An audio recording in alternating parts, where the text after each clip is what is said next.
मंगलमस्तु। आइए आज जानते हैं सर्प मुक्ता के बारे में। सर्प मुक्ता अर्थात सांपों के मस्तक से प्राप्त होने वाली मणि।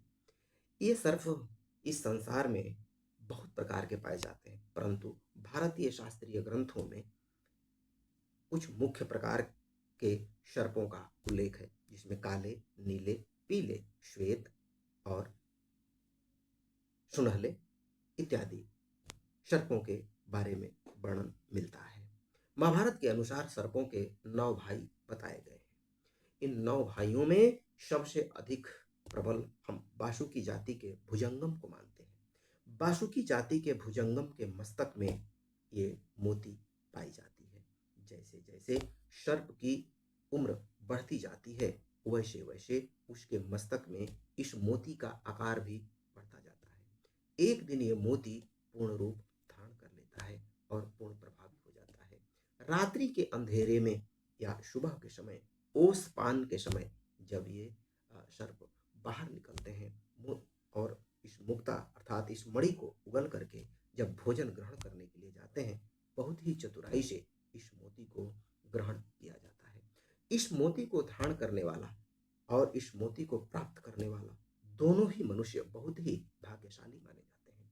इस मोती को धारण करने की योग्यता होनी चाहिए। कोई योग्य पुरुष ही इसको धारण कर सकता है, अन्यथा साधारण लोगों में ये मोती स्थिर नहीं रह सकती। इस मोती को प्राप्त करके धारण करने से मन की समस्त इच्छाओं की पूर्ति हो जाती है। व्यक्ति अत्यंत मनोबली हो जाता है। मन की गति से व्यक्ति यत्र तत्र भ्रमण भी कर सकता है। इसीलिए सर्प मुक्ता मन की समस्त इच्छाओं को पूर्ण करने वाली कही गई है। सर्प मुक्ता सांपों के मस्तक से प्राप्त होने वाली मणि होती है और बहुत ही दुर्लभ होती है, और इसका रंग स्निग्ध, श्वेत और नीली प्रकाश बिखेरने वाली, बहुत ही प्रभावशाली और स्निग्ध होती है। प्राचीन काल के सिद्ध महापुरुष, राजा महाराजा और वैष्णव जन इस मोती को धारण करते थे। आज इस संसार से ये मोती अधिकांशतः विलुप्त ही हो गई है।